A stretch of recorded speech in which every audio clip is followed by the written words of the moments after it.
Hermanos, es para mí un placer estar delante de la iglesia de nuestro Señor Jesucristo. Es un gozo poder al fin estar con la iglesia Gosén, poder al fin conocerlos. Es grato saber que tenemos hermanos en otras naciones. Es grato saber que podemos ser bien recibidos en cualquier parte del mundo por nuestros hermanos.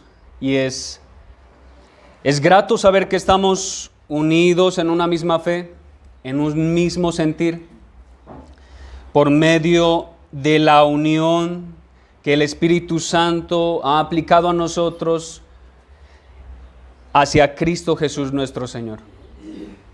Hermanos, les pido que, así como estamos de pie, primeramente oremos a nuestro Señor, que nos bendiga este día por medio de su palabra. Amado Dios, Padre glorioso, Padre majestuoso,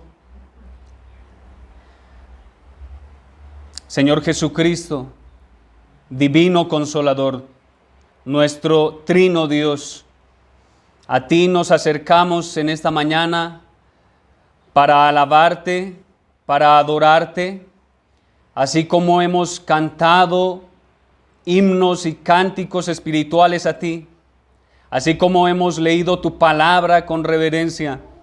Ahora queremos que nos ministres por medio de la predicación del Santo Evangelio, que tú seas glorificado y nosotros seamos humillados. Que seas tú puesto en el trono de nuestros corazones y ya no vivamos nosotros, sino Cristo en nosotros. Que a ti sea la gloria, amado Dios, en medio de tu iglesia, no a los hombres, porque nosotros ciertamente somos siervos inútiles, que ni siquiera hacemos lo que tú quieres y pides que hagamos. Por eso, amado Dios, capacítanos hoy para estar atentos a tu voz. Abre nuestro entendimiento, abre nuestros oídos y nuestros corazones a tu voz. Que esta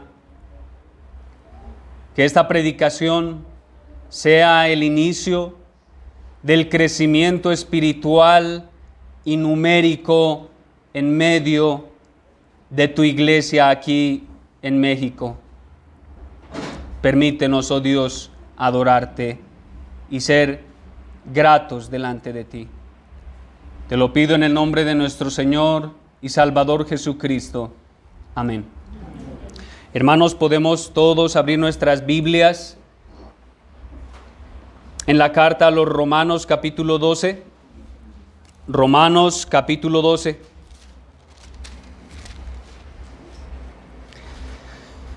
Y voy a dar lectura a su favor, el versículo 1 y 2. Ya todos tenemos Romanos capítulo 12. Hermano, la luz. Romanos capítulo 12, versículo 1 y 2.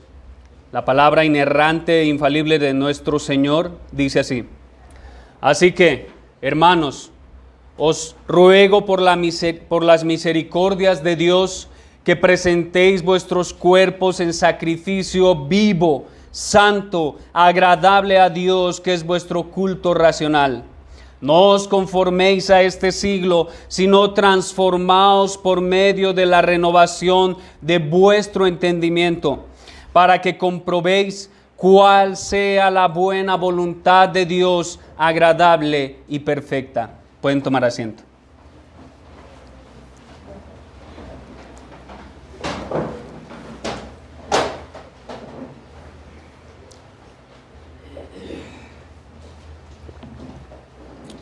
Saulo, autor de esta carta, era un perseguidor furioso y apasionado de los cristianos. Respiraba muerte contra ellos. Pero como se relata en Hechos de los Apóstoles capítulo 9, fue milagrosamente transformado en una nueva criatura. Cristo se presenta delante de él y le evidencia su estado de muerte, dándole así, de esta forma, una nueva vida. Ese fue el día en que Saulo fue llamado por el Señor. Ese fue el día que se postró a sus pies. Ese día todo en Saulo cambió. De Saulo a Pablo, de muerte a vida, de perseguidor para matar a perseguidor para dar vida. Y como él mismo lo explica, es a partir de ese llamado siervo de Jesucristo, llamado a ser apóstol, apartado para el evangelio de Dios. Esas son las prioridades de Pablo. Esa es la vida de Pablo ahora. Ese es su mayor y más grande interés sobre la faz de esta tierra.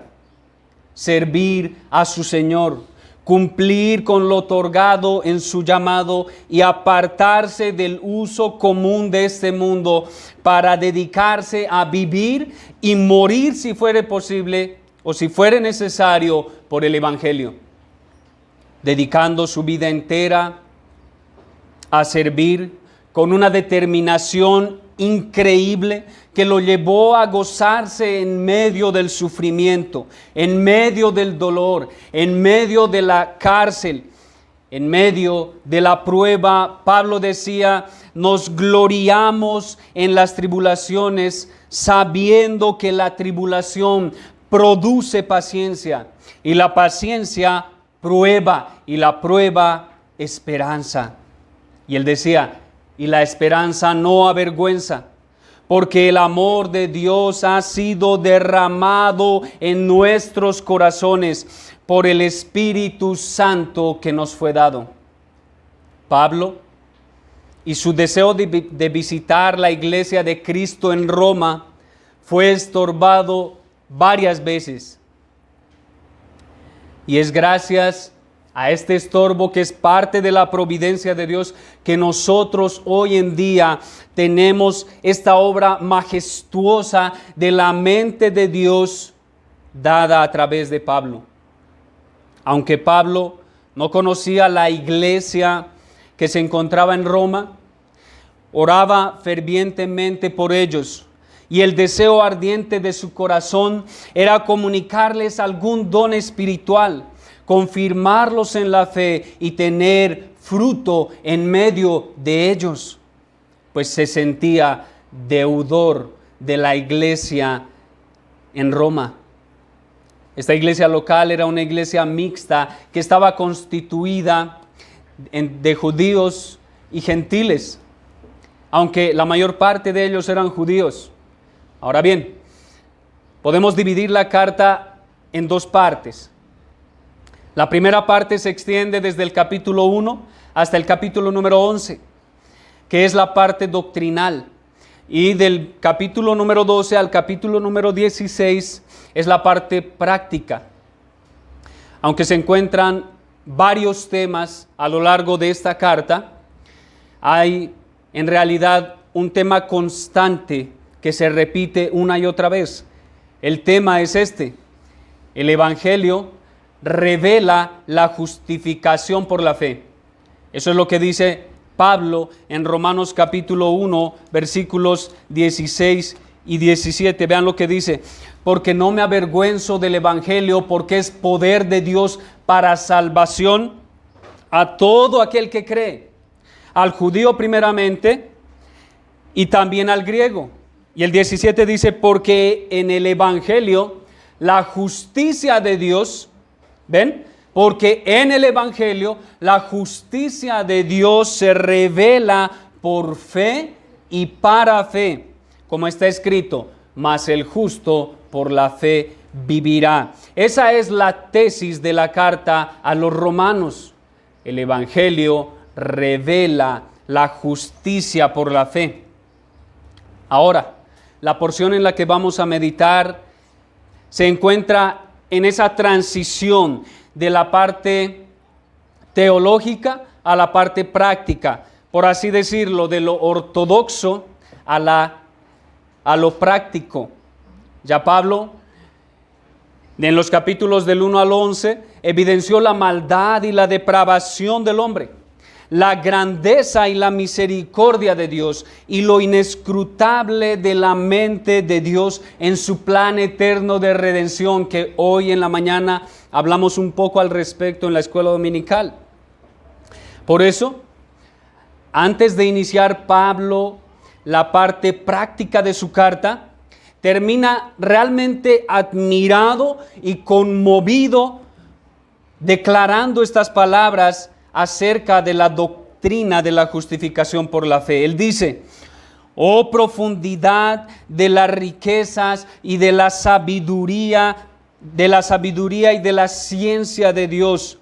Él dice, admirado, cuán insondables son sus juicios e inescrutables sus caminos. ¿Por qué? ¿Quién entendió la mente del Señor?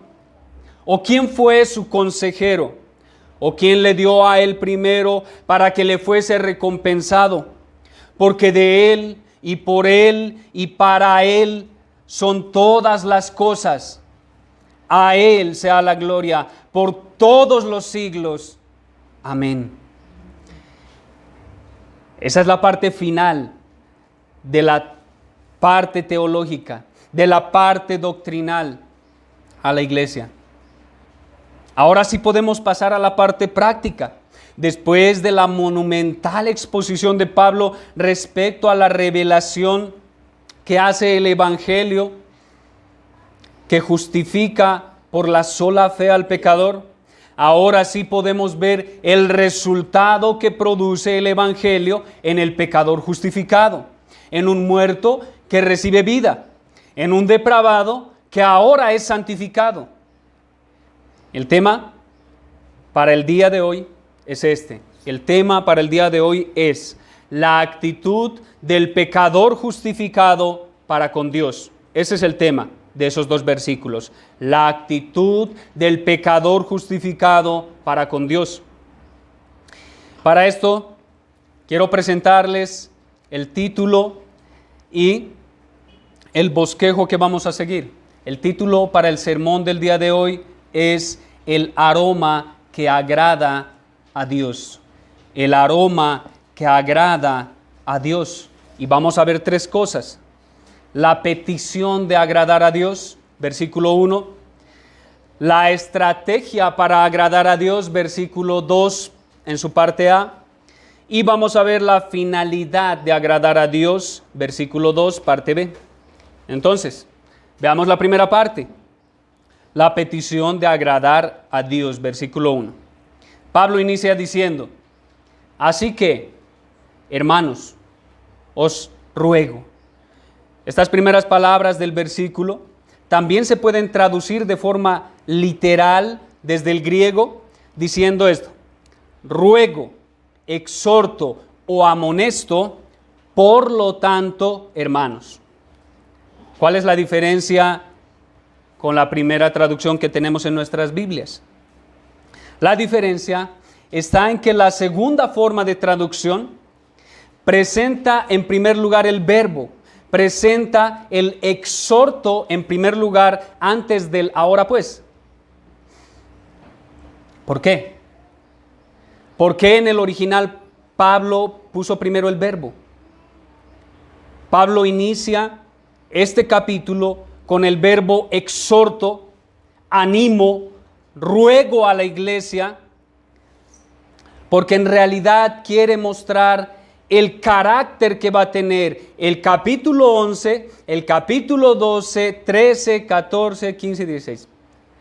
Él está evidenciando el carácter que va a tener toda la parte práctica. Es un ruego, es una exhortación a la iglesia. Y lo evidencia exhortación tras exhortación tras exhortación en cada uno de esos capítulos. Esta exhortación inicial del capítulo 12 es el resultado de todo lo que anteriormente ha dicho Pablo y va dirigida ¿a quiénes? A sus hermanos. Va dirigida a la iglesia, a aquellos que él mismo considera su familia.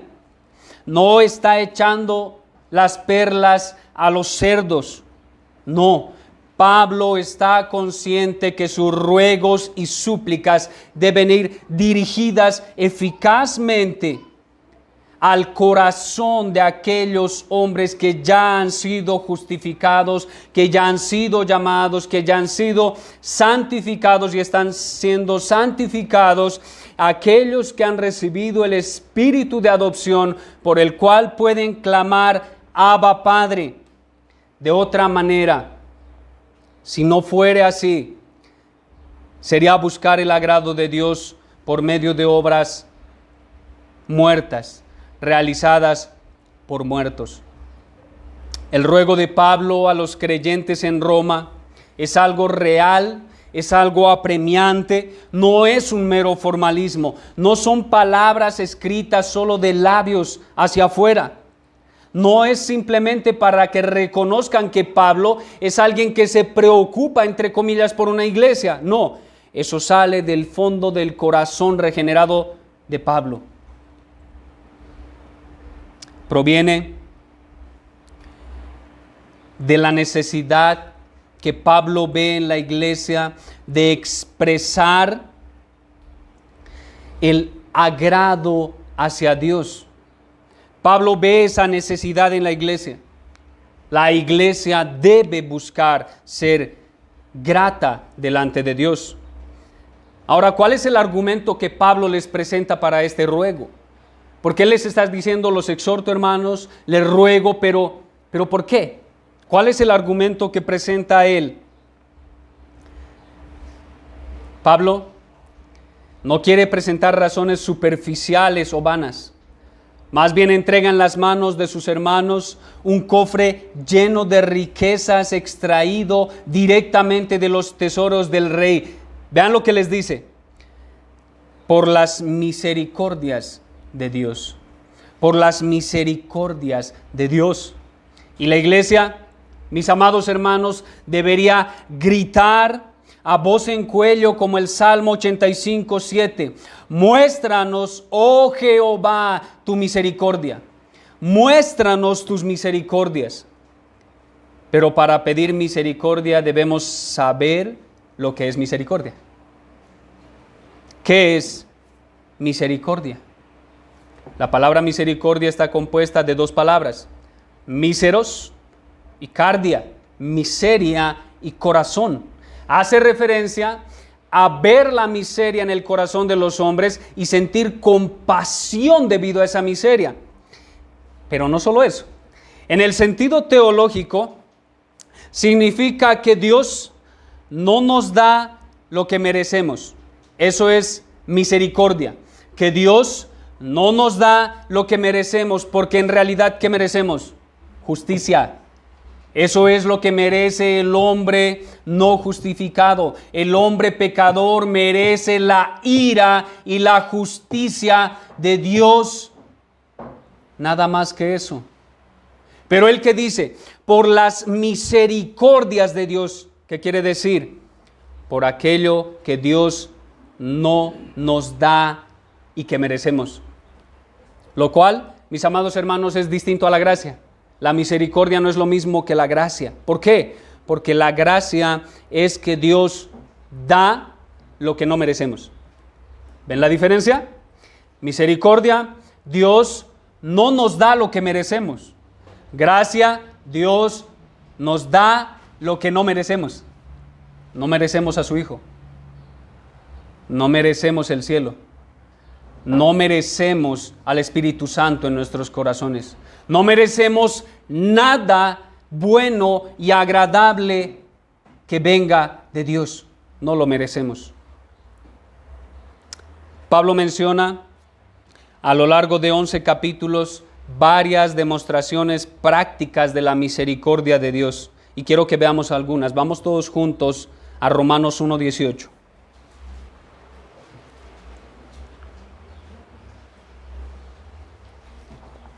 Vean lo que dice. Romanos 1:18.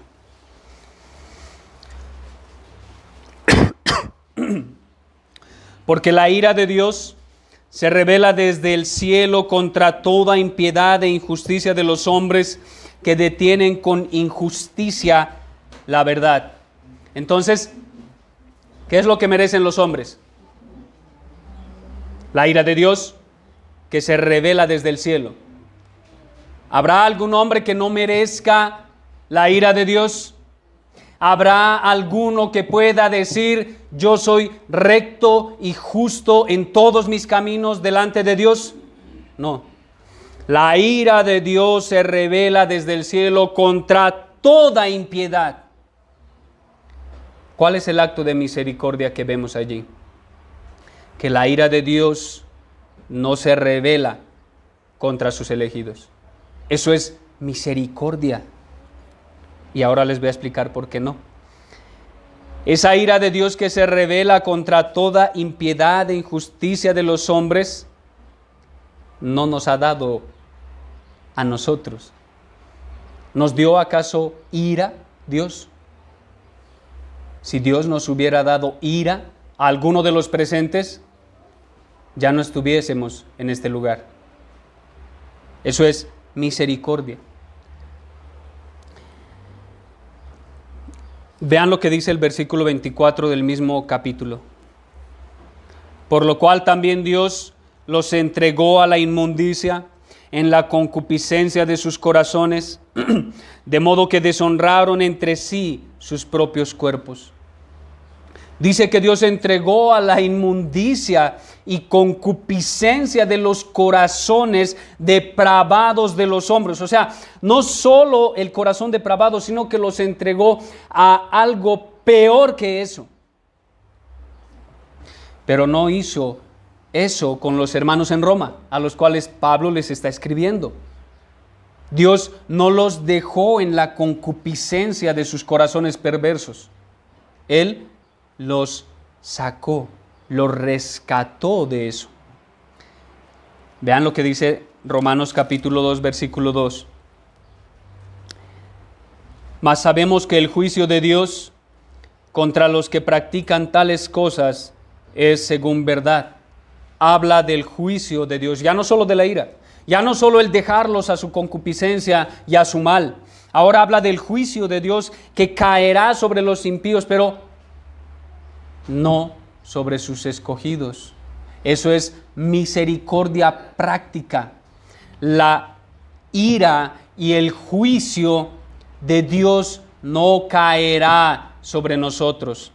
Así, mis amados hermanos, podríamos continuar evidenciando capítulo a capítulo las grandes misericordias de Dios para con sus escogidos, para con aquellos que Él mismo justifica.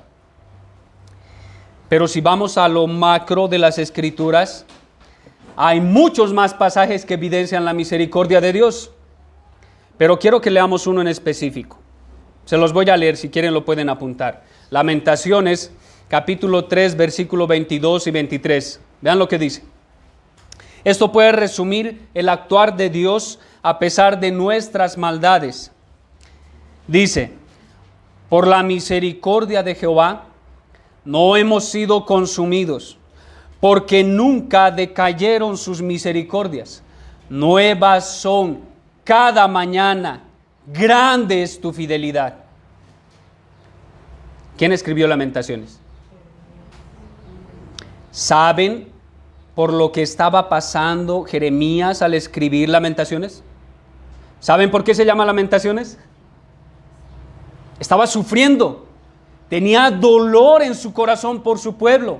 Pero ¿qué es lo que dice? Por la misericordia de Jehová no hemos sido consumidos. Aún hay un remanente. Aún hay un pueblo. Aún los escogidos de Dios no han sido consumidos. Por la misericordia de Dios. Después de dar, amados hermanos, a conocer el tremendo argumento de la petición que hace Pablo, ahora sí la presenta. Vean lo que dice Pablo, volvamos a Romanos capítulo 12. Vean cómo presenta su súplica. Ya les dijo, les voy a presentar una súplica. Ya les dijo, ¿por qué les va a presentar la súplica? Por las misericordias de Dios. Ahora sí les presenta la súplica.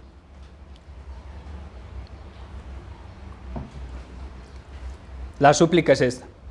Iglesia amada, que presentéis vuestros cuerpos en sacrificio vivo, santo, agradable a Dios, que es vuestro culto racional.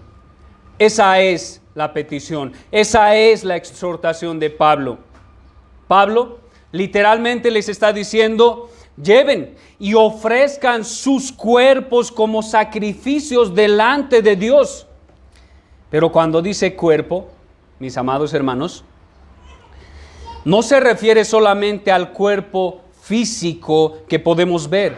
No, más bien hace referencia a la totalidad de todo lo que constituye al ser humano como persona. Está hablando de que su cuerpo, su alma, sus acciones, sus emociones, sus pensamientos, sus palabras, todo lo que es el hombre en sí mismo debe presentarlo delante de Dios. Esa es su ofrenda. Una vida externa e interna de 24 horas, 7 días a la semana dedicadas a Dios. No solo un día. No solo un día. Sí, el día del Señor es especial. El día del Señor, toda su iglesia a lo largo de todo el mundo se reúne a adorar como un cuerpo a Cristo. Pero Pablo les está diciendo, acérquense, no solo los domingos, no solo los días de reposo, acérquense todos los días como un sacrificio vivo. Ahora bien, recordemos que la audiencia de Pablo en Roma eran judíos. Entonces ellos tal vez se preguntaron, se supone que ya no ofrecemos sacrificios. Y ahora Pablo nos está hablando nuevamente de sacrificios. Eso es lo que Pablo les explica.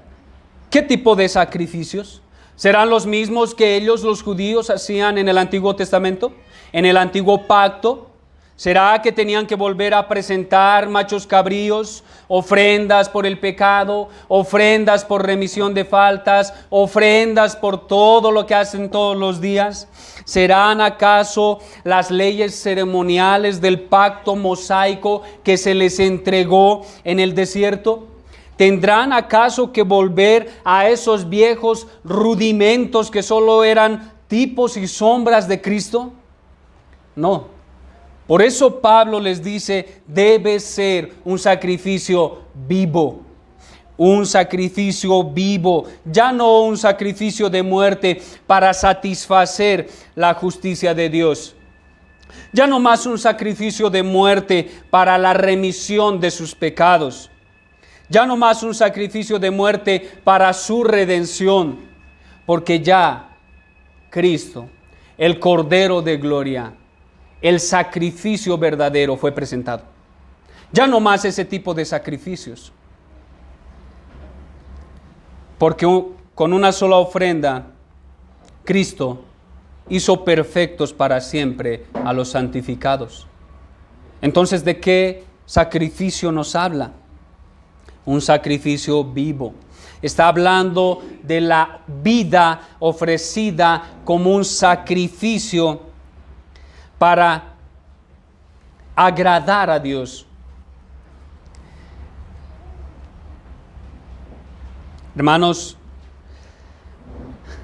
el sacrificio que ofrecemos a Dios es un sacrificio vivo. Por lo tanto, si no has nacido de nuevo, no puedes ofrecer este tipo de sacrificio que Pablo exhorta a que ofrezcas. Debes haber nacido de nuevo. Porque de otra forma de nada sirve lo que haces todos los días, incluso si estás aquí en la iglesia los domingos. De nada sirve si el sacrificio aún está muerto. Porque si el sacrificio está muerto, no le va a ser grato a Dios. Simplemente sería como lo nauseabundo de un muerto que lleva siglos y siglos oliendo mal a Dios. En cambio, si eres un sacrificio vivo, al sentir tu aroma, Dios se agradará de ti y de tus actos. Pero no solo eso. Él dice que este sacrificio debe ser santo, apartado del uso común. A eso se refiere, apartado de la impiedad de este mundo, apartado únicamente para servir a Dios. Tu cuerpo y tu alma deben ser santos. Tus palabras y pensamientos deben ser santos. Tu vida entera debe ser santa. Pero seguramente les surge la pregunta, ¿ser santo entonces es ser perfecto?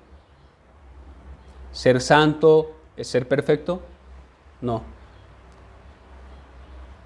Ser santo está basado en la nueva naturaleza que tienes. Ser santo está basado en tu ser, en lo que ahora eres en Cristo Jesús. Vean lo que dice Pablo.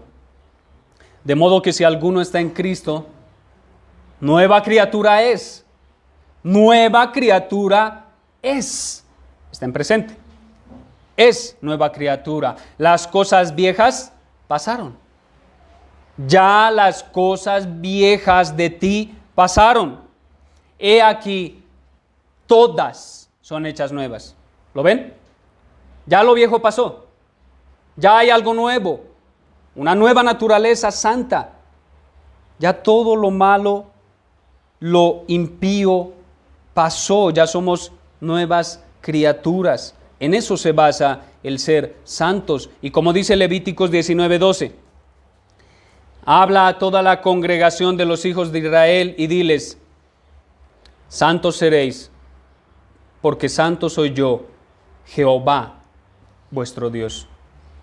Entonces, ser santo se basa en la naturaleza de Dios que ha sido y está siendo restaurada en nosotros.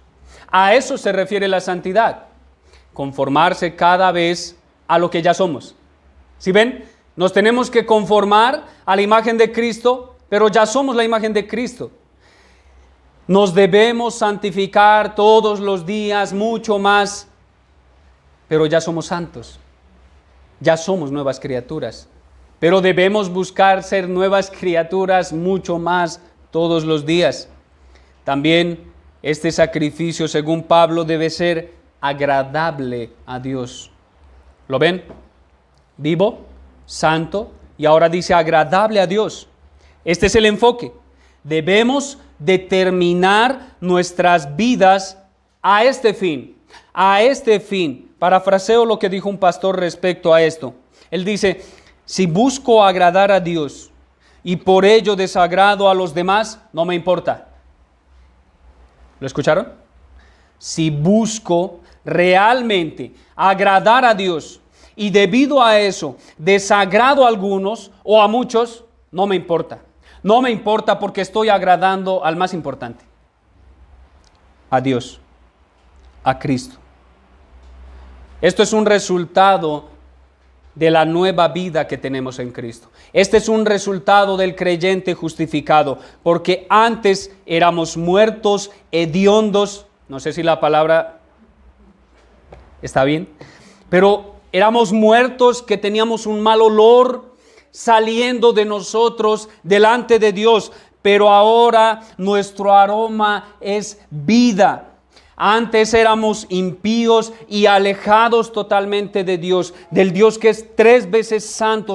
Ahora, por el Evangelio, que es poder de Dios para salvación, fuimos apartados del mundo y del pecado y fuimos hechos santos para acercarnos a Dios. Y como resultado podemos ser frascos que almacenan perfume de aroma vivo y santo que desprende un olor agradable a Dios. Solamente aquellos que tienen vida y santidad pueden ser un aroma agradable a Dios.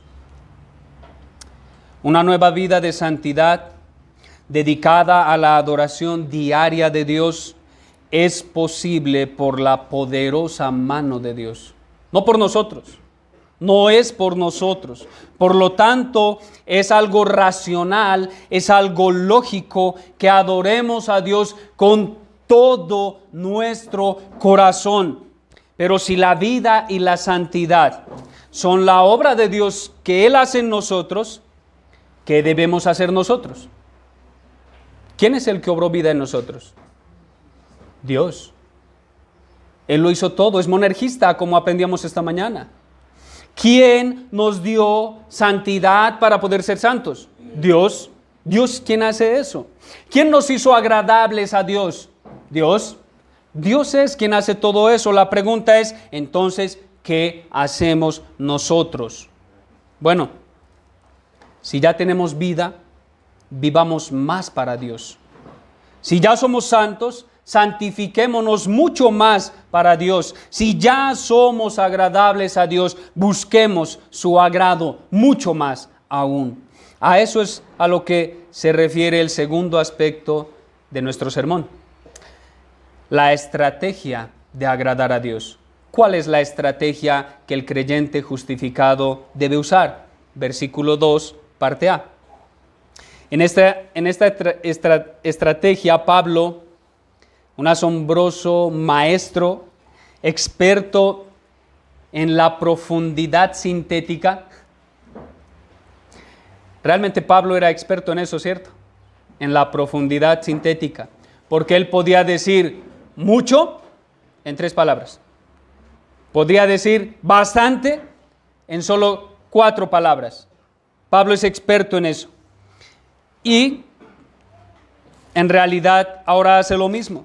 Nos presenta 2 formas por medio de las cuales los pecadores justificados deben agradar a Dios. 2 estrategias. La primera estrategia la presenta de forma negativa, es decir, lo que no debemos hacer. ¿Qué es lo que el creyente justificado no debe hacer como su primera estrategia? Él les dice, no os conforméis a este siglo. El verbo conforméis lo voy a explicar para nuestros hermanos y luego voy a dar un ejemplo. El verbo conforméis, que también se puede traducir como adaptéis o adaptarse, en primer lugar es una orden. Está en imperativo. Es algo que el creyente debe hacer ya, en este momento. Desde ayer, hoy, mañana y todos los días hasta que Cristo venga o hasta que Él se muera. Eso debe hacerlo todos los días. ¿Qué es lo que debe hacer? No conformarse a este siglo. En segundo lugar, este verbo conformarse es una acción constante que no se practica una sola vez y ya. No, más bien debe estar en constante práctica. Debemos hacerlo todos los días. Es un presente continuo. En tercer lugar, no adaptarse a este siglo resulta en beneficio del creyente. ¿Qué significa esto? Que cada creyente de forma individual debe cumplir la orden porque es para sí mismo que lo hace. No conformarse a este siglo, mi amado hermano, es no hacerlo para que te vaya bien a ti. O sea, que si alguno de los presentes no se conforma al mundo, no es para beneficio de su esposa, de sus hijos o de sus hermanos en la iglesia, no. Es para sí mismo que lo hace. Si no me conformo a este presente siglo malo, es para mi beneficio. A eso se refiere este verbo. Pero la pregunta es, ¿por qué debo hacerlo? o por qué no hacerlo. ¿Por qué no me debo conformar a este mundo? Vean lo que dice un autor. Los miembros de esta iglesia eran imitadores. Los miembros de la iglesia en Roma eran imitadores. ¿No lo somos todos en alguna medida?, pregunta el autor. ¿O es que esta regla rige solo para los niños? ¿Recuerdan? Los niños imitan lo que hace su padre, de tal palo, tal astilla. Los niños imitan a sus padres. Pero el autor está diciendo que nosotros como personas mayores hacemos lo mismo. Imitamos aún. Entonces, esta primera estrategia va dirigida a nuestra imitación. Dice que no debemos imitar lo que hace el mundo. Él nos está diciendo que evitemos todos los días imitar lo que hace el mundo. No debemos seguir sus costumbres, no debemos seguir su misma forma de hablar, no debemos seguir sus mismas religiones, no debemos acomodarnos a ellos. Él dice que no lo hagamos, porque la misma Escritura lo afirma. Escuchen lo que dice 1 Corintios 15:33. No erréis, iglesia amada. No se equivoquen. Las malas conversaciones corrompen las buenas costumbres. O sea que si andas con ladrones, tarde o temprano puedes llegar a robar. Si andas con drogadictos, tarde o temprano vas a caer en la drogadicción. Si andas con mentirosos, tarde o temprano vas a mentir. Hermana, si andas con chismosas de tu barrio, tarde o temprano vas a caer en el chisme junto con ellas y te vas a deleitar en el chisme de ellas. Hermanos, si andan con hombres lujuriosos que se deleitan en mirar a las mujeres con deseo, tarde o temprano van a hacer lo mismo. No se equivoquen. Las malas conversaciones, las malas compañías corrompen las buenas costumbres. Ahora, ese corromper no corrompe internamente, no, corrompe lo externo. Gracias a Dios por eso. Gracias a Dios que nuestra nueva naturaleza no puede ser corrompida, pero sí aún lo externo, porque aún tenemos un remanente de pecado. Eso sí puede ser corrompido. Hermanos, si andamos constantemente con impíos, les pregunto yo, ¿cómo andaremos? Si preferimos las compañías de impíos, ¿cómo nos comportaremos? ¿Cuál es su tema constante con mujeres o hombres impíos? Y no estoy hablando del trabajo, porque necesariamente debemos hablar con gente impía. Pero si dices, ay, es que mis amigos y tenemos que ir a jugar, o tenemos que ir a pasear, o salir de compras, ¿cuál es tu actitud con ellos? Porque ellos hablan y actúan como lo que son, impíos. Huelen, hieden a muertos. Pero si tú estás en medio de ellos, su olor se te va a pegar. Su olor se va a impregnar en ti. ¿Qué debes hacer? No conformarte a este siglo. Hay tanto que debemos evitar de este perverso sistema llamado mundo.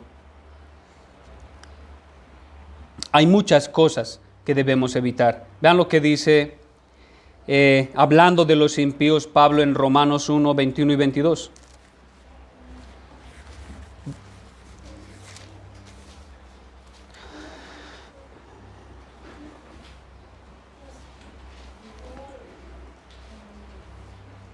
Pues habiendo conocido a Dios, no le glorificaron como a Dios, ni le dieron gracias, sino que se envanecieron en sus razonamientos, y su necio corazón fue entenebrecido.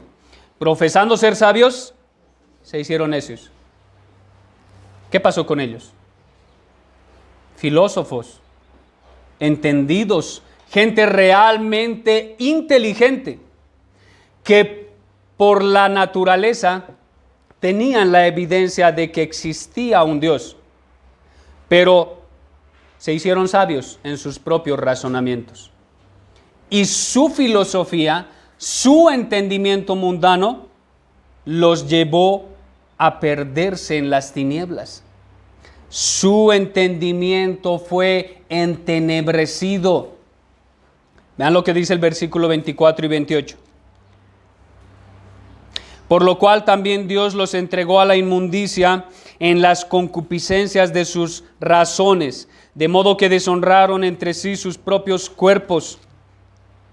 28. Y como ellos no aprobaron tener en cuenta a Dios, Dios los entregó a una mente reprobada para hacer cosas que no convienen. Hermanos, ¿de qué llenamos nuestra mente?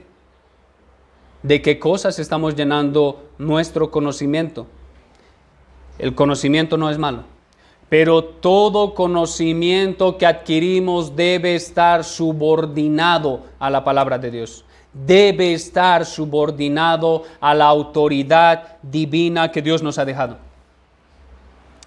¿Quieren ver que la mente, el razonamiento, en realidad tienen todo que ver con nuestro cuerpo externo a través de la Biblia?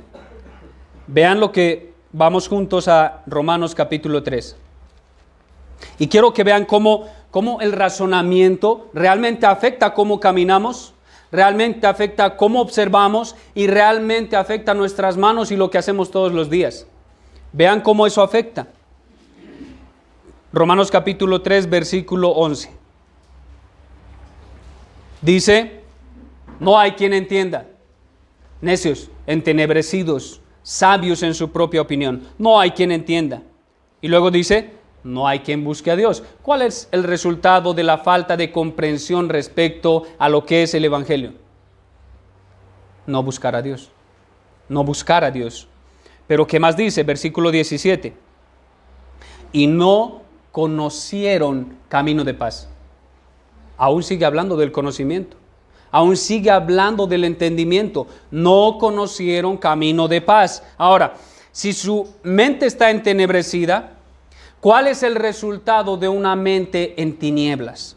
Versículo 14. Su boca está llena de maldición y de amargura. ¿Sí ven que afecta? Mi mente entenebrecida por el mundo puede afectar a cómo yo hablo. Mi boca puede estar llena de maldición, bocas malditas que solo hablan inmundicia delante de Dios. Versículo 15. Sus pies se apresuran a derramar sangre. ¿Ven que se afecta?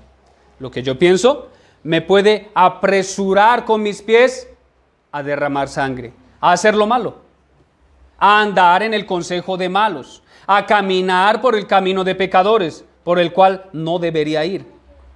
¿Qué más? Versículo 18. No hay temor de Dios delante de sus ojos. También sus ojos han sido nublados y entenebrecidos. No hay temor delante de sus ojos.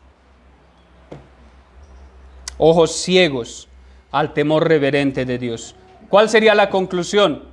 Hermanos, bienvenidos a la institución de discapacitados mundanos, de la cual Dios nos rescató. Y debemos evitar tener algún día alguna relación con dicha institución, porque de allí salimos. No debemos volver. Salimos ya de esa institución de discapacitados mundanos. Ya no pertenecemos a esa institución. Ya Cristo nos rescató de allá. Ahora estamos fuera de ella. Pero es lamentable que dentro de la iglesia algunos como que aún quieren volver allá.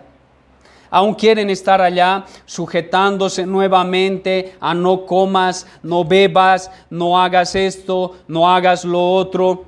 Aún se quieren sujetar al misticismo, al budismo, al vegetarianismo, al veganismo, a apuestas, suertes, a compañías que no convienen, a mujeres que aún quieren andar con las chismosas, a hombres que aún se quieren juntar con los borrachos, a hombres que aún quieren ver a las mujeres con lujuria, a hombres que aún se juntan con charlatanes, a hombres que andan entre hipócritas, y si aún crees en filosofías de viejas o alguna estupidez parecida a eso, debes arrepentirte y pedir perdón. Corre a los pies de Cristo y dile: perdóname, Señor, por contradecir tu palabra de Dios y la profesión de fe que hice al contradecir tu palabra, al no andar conforme a tu palabra, al conformarme a este mundo, al imitar a este mundo. Perdón. Creo que todos debemos pedir perdón a Dios por esto, porque de una u otra forma imitamos al mundo. Iglesias que intentan atraer más personas usando estrategias mundanas. Ya no quieren predicar la palabra de Dios, ahora quieren hacer danza y teatro porque a la gente le encanta el teatro. Y vienen 1000 personas a la iglesia y ninguno es creyente. No hay nada más peligroso que una iglesia llena de impíos y vacía del Espíritu de Dios. Recuerden siempre las palabras de nuestro Señor: santos seréis, porque santo soy. Su santidad está basada en la santidad de Dios. La segunda estrategia la presenta de forma positiva, es decir, lo que debemos hacer. Ya vimos lo que no debemos hacer. Hermanos, alejémonos de este mundo. Sí, estamos en este mundo, pero no somos de él. Pero en segundo lugar les dice: si no, es decir, lo contrario, si no, transformaos por medio de la renovación de vuestro entendimiento. Esa es la segunda estrategia: transformaos. Al igual que en la anterior estrategia, prestemos atención al verbo, transformaos. ¿A qué hace referencia este transformaos o este transformarse? En primer lugar, no es el mismo verbo que en la primera estrategia. En el primero prohíbe adaptación. En el primero prohíbe algo externo, prohíbe imitación. Ahora, ¿qué nos dice? Que hagamos transformación. Eso es algo interno. Eso es algo interno. Pero se refleja en lo externo. La transformación es algo interno que se refleja en lo externo. Hermanos, no se trata de sustituir una cosa con otra cosa. Eso lo hacen los legalistas. Los legalistas hacen eso, pero no buscan transformación, buscan adaptación. En segundo lugar, al igual que en el anterior verbo, este es una orden. O sea que tenemos dos órdenes. En primer lugar, no adaptarnos. En segundo lugar, transformarnos. En tercer lugar, ¿a qué hace referencia este verbo? Hay algo curioso que es distinto en la estrategia anterior. Mis amados hermanos, quiero explicarlo y espero ser comprendido, espero explicarlo bien. En la estrategia anterior, el sujeto de la acción, es decir, el creyente justificado, realizaba la acción para su propio beneficio. En este caso, en el verbo transformaos, debido a que este verbo se encuentra en voz pasiva, significa que la transformación es obrada no por ti, o sea, no lo haces tú en beneficio tuyo. Ahora en esto hay algo muy particular. Eso, en realidad, esta transformación ocurre por un complemento directo en la oración que encontramos. O sea, ese transformaos, si es una orden para ti y para mí. Pero la transformación no la vas a hacer tú ni yo. Lo va a hacer un agente externo a nosotros. ¿Quién lo va a hacer? Según el versículo 2, parte B. ¿Quién lo va a hacer? Transformaos por medio ¿de qué? De la renovación de vuestro entendimiento. Eso significa que cuando el entendimiento nuestro es renovado una y otra vez, tu interior es transformado. Tú lo haces. Tú realmente debes transformarte. Pero no vas a ser tú quien se transforme. Eso va a ocurrir cuando cambies tus pensamientos, cuando acomodes una y otra vez lo que piensas a la palabra de Dios. Cuando tu entendimiento sea renovado por la palabra de Dios, tu corazón va a ser transformado una y otra vez. A eso se llama santificación progresiva. O sea que la santificación progresiva la haces tú y Dios. Tú debes leer la Biblia. Tú debes memorizar la Biblia. Tú debes meditar en la Biblia. Pero el Espíritu Santo de Dios, por medio de tu entendimiento, va a transformar tu corazón para que seas cada vez más a la imagen del Señor Jesucristo, nuestro Señor. Eso es lo que va a ocurrir. En cuarto lugar, el verbo está en presente, lo cual significa que ya fuiste transformado. Ya eres una nueva criatura. Pero aún debes dejar que tu entendimiento te transforme una y otra vez hasta el fin.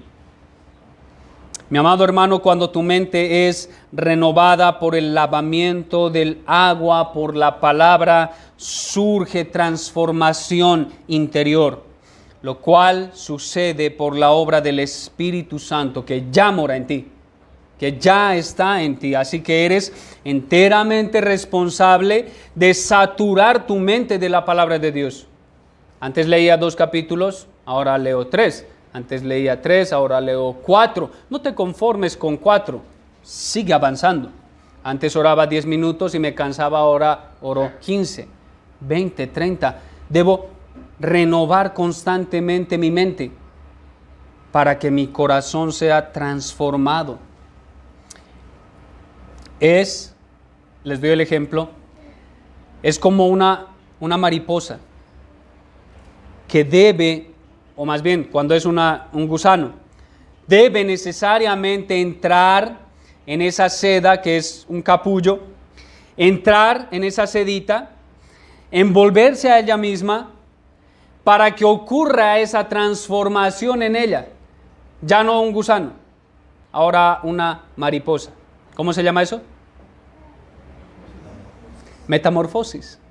Dios, por medio del apóstol Pablo, nos está pidiendo que constantemente entremos como gusanos para salir como mariposas. Eso nos está pidiendo. Metamorfosis espiritual, lo cual se va a ver reflejado en vidas cambiadas y transformadas. Así, de esta manera, llegamos al tercer aspecto del sermón. ¿Cuál es el tercer aspecto? La finalidad. ¿Para qué? ¿Para qué debemos transformar? ¿Para qué debemos evitar imitar al mundo? ¿Para qué? Ya vimos qué es lo que el Espíritu Santo quiere de aquellos a los que aplica la redención. ¿Cierto? ¿Qué es lo que quiere? ¿Qué es lo que quiere de nosotros? Que seamos agradables a Dios. ¿Cómo podemos lograr eso? No conformándonos a este mundo, sino transformándonos. Pero ¿para qué hacerlo? Hermanos, ¿para qué? Es como decir, ya soy salvo, pero ¿para qué ya lo hago? O sea, si ya soy salvo y la salvación no se pierde, entonces ¿para qué obedecer a esto? Versículo 2, parte B. Para que comprobéis cuál sea la buena voluntad de Dios, agradable y perfecta. El propósito final para el creyente, mis amados hermanos, es adoración. Adoración. Ese es nuestro culto racional. Hay un verbo en la finalidad que lo tenemos traducido como comprobéis. El verbo comprobéis a simple vista se ve muy sencillo, pero la traducción más adecuada sería comprobar o verificar, debido a que es un verbo infinitivo. Sé que no entendemos mucho al respecto, pero debido a que es un infinitivo, solo sabemos que está en presente. O sea que este verbo no nos dice quién lo hace, no nos dice cuándo lo hace, no nos dice en beneficio de quién lo hace, pero sí nos dice que está en presente. Eso significa que debemos comprobar cuál es la buena voluntad de Dios todos los días. Todos los días. Cuando estamos felices, cuando estamos tristes, cuando estamos en tribulación, cuando estamos en paz aparente. En todo momento debemos comprobar la voluntad de Dios. Pero este verbo también está en voz activa, lo que significa que comprobar la voluntad de Dios no es para mí. Comprobar la voluntad de Dios, mis amados hermanos, es para beneficio de alguien más. Es para beneficio ajeno. Lo haces tú, pero no para ti. Y creo yo que el apóstol Pablo está fundamentando esta palabra en el versículo 1. Comprobar la voluntad de Dios te llevará a adorar a Dios. Comprobar la voluntad de Dios te llevará a hacer un culto racional a Dios. Hermanos, ¿no les parece grandioso? ¿No les parece glorioso? El Dios que es eterno, soberano e inmutable, ahora por medio de Pablo dice que podemos comprobar cuál es su voluntad. Por eso Pablo termina el capítulo 11 con una doxología, con una adoración. Pablo en los capítulos 1 al 11 realmente pudo comprobar lo misterioso de la voluntad de Dios revelada en el Evangelio. Pablo pudo comprobar lo misterioso de la fe. La fe es algo realmente misterioso, hermanos. Pablo pudo comprobar lo misterioso de la misericordia de Dios, de la ira de Dios, de la bondad de Dios, de la elección de Dios, de la justificación, la adopción, la santificación y la final glorificación. Y eso lo llevó a romper en un grito de adoración a Dios. Pablo comprobó la voluntad de Dios. Algo más al respecto.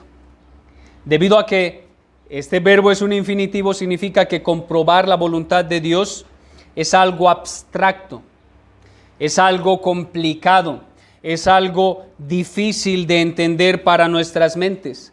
Sin embargo, sabemos tres cosas que son un consuelo para nuestras vidas respecto a la voluntad misteriosa de Dios.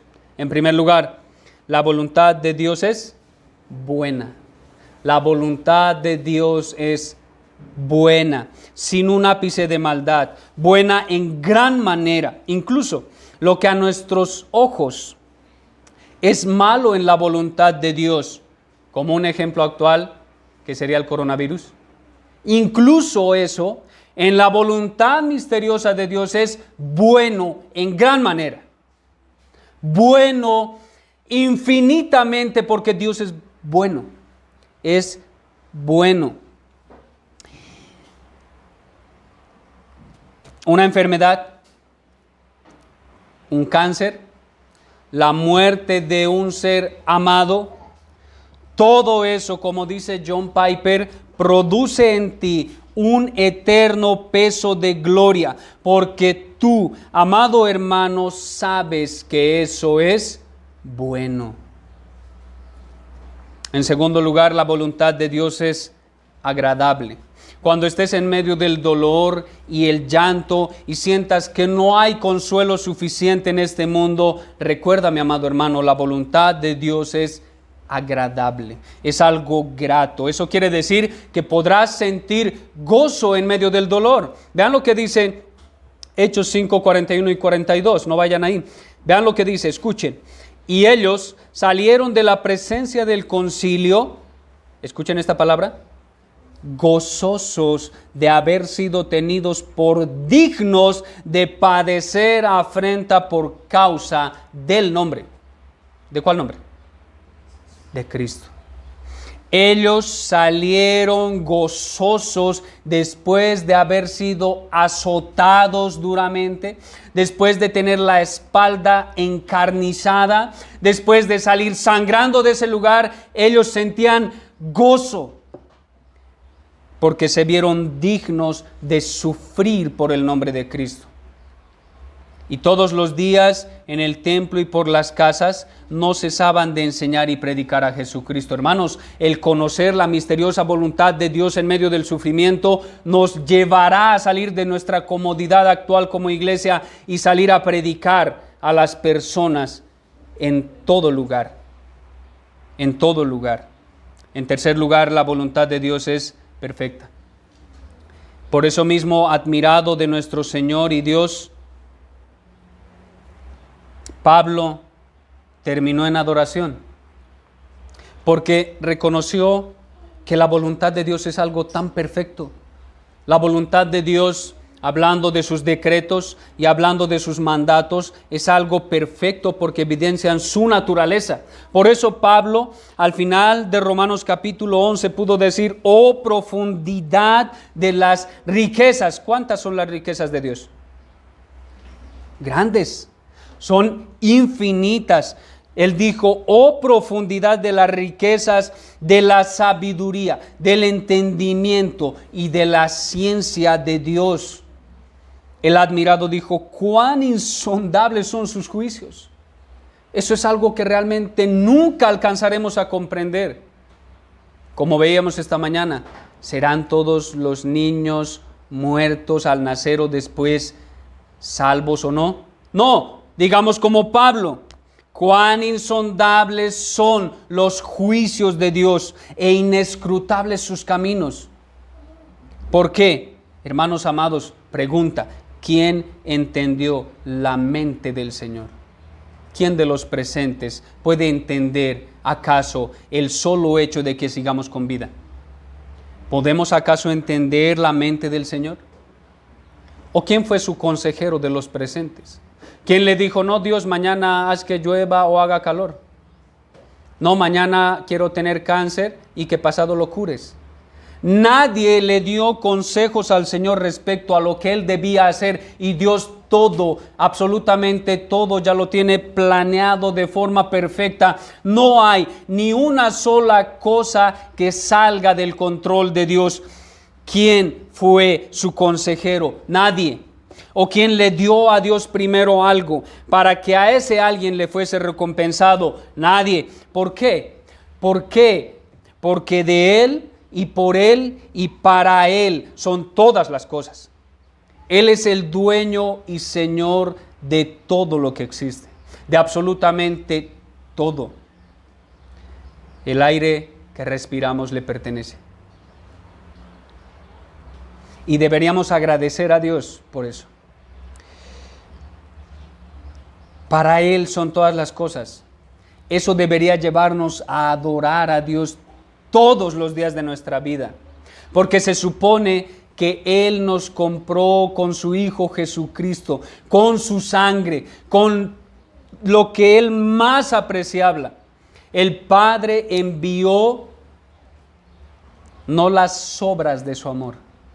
El Padre envió lo que Él más amaba, para rescatar a personas inmundas y sucias que olían mal delante de Él. Envió lo más preciado que tenía para salvar inmundicia. Es meter tus manos en una cloaca para rescatar una moneda sin valor. Dios hizo eso. Y después de Él mismo haberse ensuciado con eso, le dio valor a esa moneda inservible y la hizo una moneda preciada y agradable delante de Dios, la cual guardó en el cofre de la gracia abundante de Dios. Por eso Pablo dice a Él, solo a Dios sea la gloria por todos los siglos. Amén. Hermanos, a lo largo de la predicación he lanzado varias aplicaciones,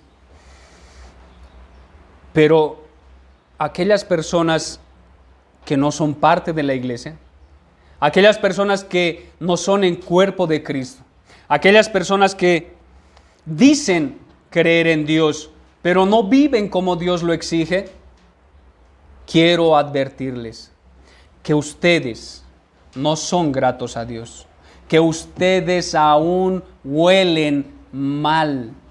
No importa cuánto tiempo estén aquí, si no han nacido de nuevo, de todas formas son desagradables a Dios. Aún están muertos, aún no son santos. Y la única forma de agradar a Dios es estar vivo y ser santo. Por lo tanto, eres un frasco que no tiene perfume. Eres un frasco que tiene inmundicia dentro y hueles mal. Pero, ¿qué presenta el Evangelio? El Evangelio presenta la justificación por fe. Si crees en el Señor Jesucristo, si crees en Él, serás lleno de su gracia, serás lleno de vida, serás hecho santo y serás un aroma agradable a Dios. No esperes más. Tal vez mañana el virus llegue a todo el mundo y nos mate a todos. Tal vez esa sea la voluntad de Dios, agradable y perfecta, buena en gran manera. Y nosotros, los creyentes, nos gloriaremos si eso ocurre, porque esa será la forma de Dios evidenciar misericordia hacia su iglesia, para llevarnos junto a Él por medio del dolor. Pero para el impío será simplemente una muestra de la justicia y de la ira de Dios que lo llevará al infierno por siempre. Oremos. Amado Dios, Padre eterno y soberano, gracias por tu palabra. Sabemos que somos falibles, sabemos que aún hay mal olor en nosotros. Por eso te pedimos, renueva nuestro entendimiento, transforma nuestras vidas. Que tu Espíritu Santo, por medio de tu palabra, aplique esta gran verdad a nuestras vidas y nos lleve a renovar nuestro entendimiento todos los días. Que seamos una iglesia que renueva su entendimiento todos los días. A ti sea la gloria, amado Dios, en medio de tu iglesia. Amén.